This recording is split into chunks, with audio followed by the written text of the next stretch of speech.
मैं एक पौधा ढूंढ रहा हूँ जिससे मछली को जहर दिया जा सकता है। ट्यूबर प्लांट पूरे प्रशांत महासागर में आमतौर पर उगता है। इसकी पत्तियां अंडाकार होती हैं और ये समुद्री किनारों के नजदीक पाया जाता है। जहर इसकी जड़ों में होता है। इसकी सिर्फ ताज़ा और छोटी जड़ें ही इस्तेमाल की जाएं, क्योंकि वही सबसे ज्यादा जहरीली होती हैं। जब लहरें पीछे हटती हैं तो अक्सर छोटे छोटे गड्ढों में मछलियां फंस जाती हैं और मैं यहाँ इस ट्यूबर की जड़ को कुचल रहा हूँ ताकि इसका तेल बाहर आ जाए। और ये बढ़िया काम है। इसे आप अच्छी तरह से कुचल दीजिए और फिर इसे पानी में ऐसे धो लीजिए। कुछ ही मिनटों में इस पानी में फंसी कोई मछली तैरकर सतह पर आ जाएगी। इस पौधे और इसकी जड़ों में रोटेनोन नाम का एक प्राकृतिक जहर होता है, जिसका इस्तेमाल यहाँ के लोग मछली पकड़ने के लिए सदियों से करते आए हैं।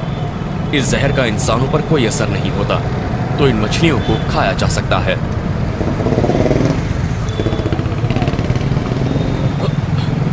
आठ मछलियां मिल गई हैं।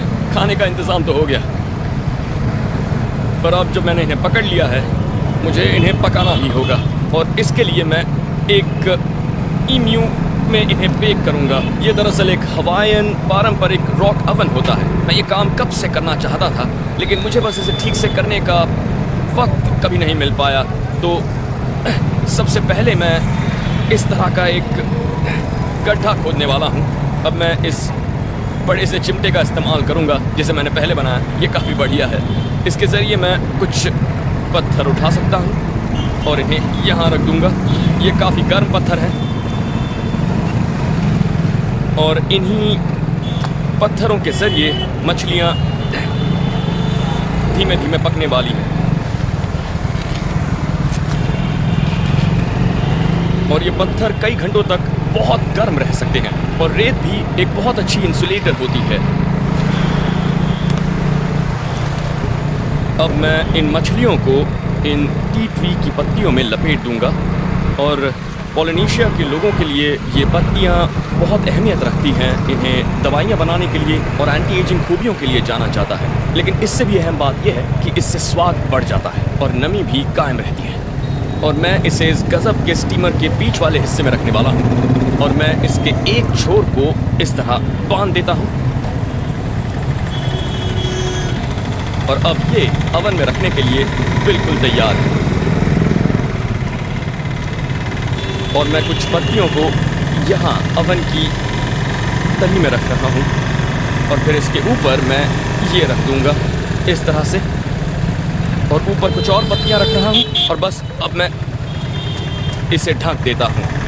और करीब 1 घंटे में ये मछलियाँ पककर तैयार हो जाएंगी। इंतज़ार नहीं किया जा रहा।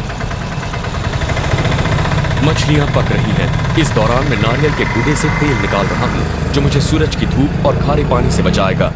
मैं इसे निकाल कर कुचलने वाला हूँ और इसका तेल निकालूंगा। मैं इसे किसी सनस्क्रीन जैसा स्मूथ तो नहीं बना सकता, लेकिन मैं इसे इतना कुचल दूंगा कि इसमें से तेल बाहर आ जाएगा। और इसी तेल के ज़रिए मैं खुद को खारे पानी, यहाँ की रगड़ और धूप से बचा सकता हूँ। बस मुझे इसे अपने हाथों पर और अपनी त्वचा पर इस तरह से रगड़ना होगा। आपको इसमें से तेल निकलता दिखेगा और इससे मुझे काफ़ी बचाव मिलेगा। मछलियाँ अब तक पक चुकी होंगी। ये देखिए, मछलियों की आंखें बाहर आ गई हैं। पता नहीं आप देख पा रहे हैं या नहीं। मैं एक बाहर निकाल लेता हूँ। मछली की आंखें बाहर आ गई हैं, यानी ये पक गई हैं। आप इसे ऐसे ही खा सकते हैं और मुझे यकीन है कि ये ज़रूर स्वादिष्ट होगी।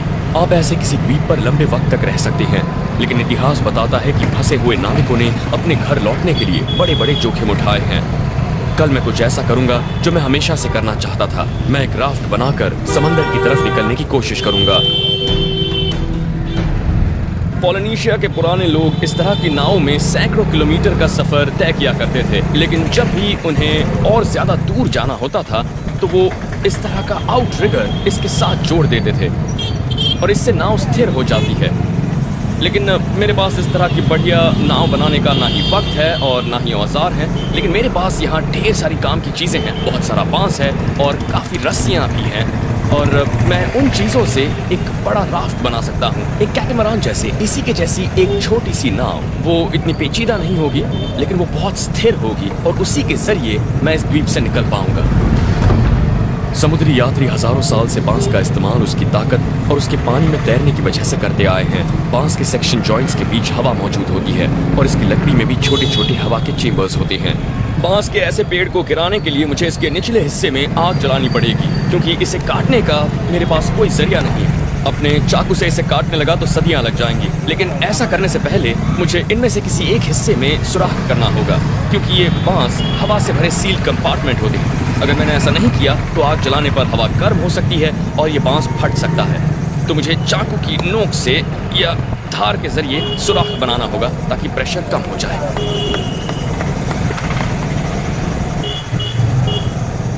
ये बांस बहुत ही सख्त है, लेकिन मुझे लगता है हाँ, मैंने बाहरी हिस्सा काट दिया है तो इससे प्रेशर कम हो जाएगा। तो अब मुझे बस आग जलानी होगी और इसके लिए मैं नारियल के इस बाहरी टुकड़े में अंगार लेकर आया हूँ। और हाँ, ये अभी सुलग रहा है। हाँ, ये अंगार अभी जल रहा है और इसे सुलगाने के लिए मैं इसका इस्तेमाल कर सकता हूँ।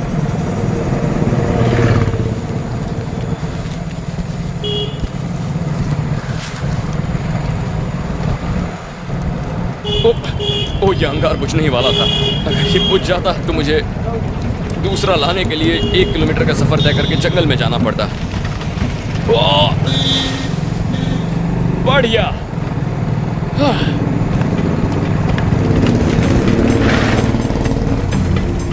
अब मैं इसे हिबिस्कस के छाल की मदद से बांधने वाला हूं। इस कैटमरान जैसे डिजाइन से राफ्ट को ज्यादा स्थिरता मिलेगी और मुझे सामान रखने के लिए ज्यादा जगह। अब मैं इसे पानी में उतारना चाहता हूँ। इसके डेक को इतना मजबूत और लचीला होना चाहिए कि ये ताकतवर लहरों को झेल सके और मुझे भी पानी से ऊपर सूखा रखे। और क्योंकि ये राफ्ट काफी भारी होगा तो मैं इसके नीचे बांस के रोलर बना रहा हूँ ताकि इसे पानी में ले जाने में आसानी हो। अब मुझे एक पतवार चाहिए, उसके बिना मेरा सफर सिर्फ बहाव के रहमो करम पर होगा। ये इस राफ्ट का एक ऐसा हिस्सा है जिसके बारे में मैं कुछ नहीं जानता। मैं एक सेल यानी पाल बना रहा हूँ और ये काम मैंने पहले कभी नहीं किया, इसलिए मुझे ये नहीं पता कि इससे बात बनेगी भी या नहीं। मैं पाल बनाने के लिए पाम की इन पत्तियों को आपस में बुनने वाला हूँ और फिर लकड़ी का फ्रेम बनाऊंगा जो इस पूरे ढांचे को थामेगा। मैं इसे तली में लगा देता हूँ। ऐसी कुछ और लकड़ियाँ लगाकर मैं इन्हें आपस में बांध सकता हूँ, लेकिन मैं ये नहीं जानता कि प्रशांत महासागर में ये कितनी देर टिका रह पाएगा।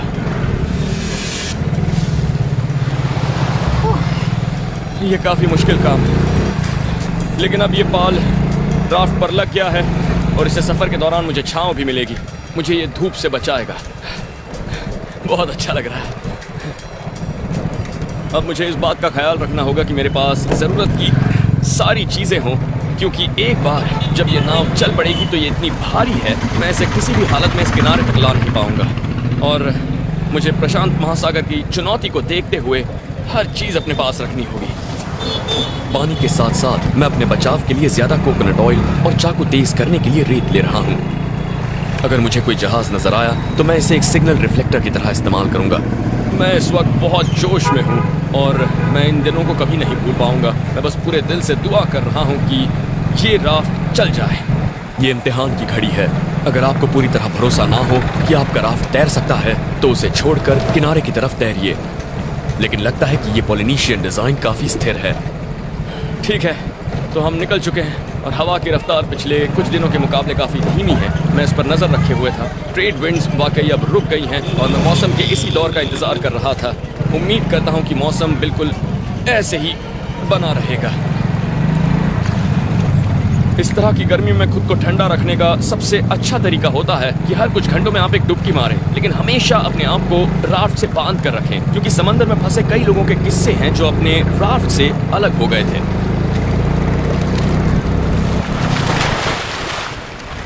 लेकिन इस पानी में कुछ है और मुझे जल्दी से इससे निकलना होगा। मुझे इसमें उतरने से पहले जांच कर लेनी चाहिए थी। मैं खुशकिस्मत हूँ कि पानी से बाहर आ गया। आमतौर पर शार्क सतह के करीब होती हैं, आप उनके डोर्सल फिन देख सकते हैं, लेकिन ये वाली गहराई में थी और मुझे पानी में उतरते वक्त पता नहीं था कि वो करीब है।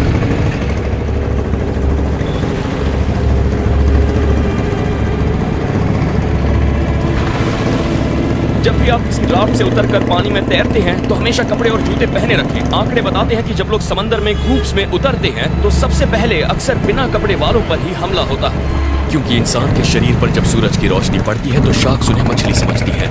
वाह, जरा इसे देखिए। और ये टाइगर शार्क्स जब किसी चीज को चबाते हैं तो सबसे ज्यादा नुकसान करते हैं। जरा देखिए इसे। अगर आप पानी में हो और इनका हमला हो जाए तो सबसे अच्छा तरीका है कि आप चिल्लाएं, पानी पर हाथ मारें, शार्क की नाक या गिल्स पर मुक्का मारें, क्योंकि ये उनके सबसे नाजुक अंग होते हैं। और समंदर में फंसे लोग ऐसे मंजर से ही सबसे ज्यादा डरते हैं। ऐसे में शांत बने रहना बहुत मुश्किल होता है।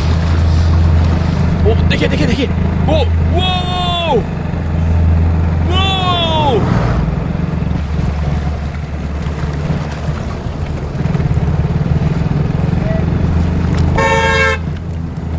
ग्रेट व्हाइट शार्क के अलावा टाइगर शार्क किसी भी दूसरी शार्क के मुकाबले कहीं ज्यादा इंसानों की मौत के लिए जिम्मेदार होती हैं।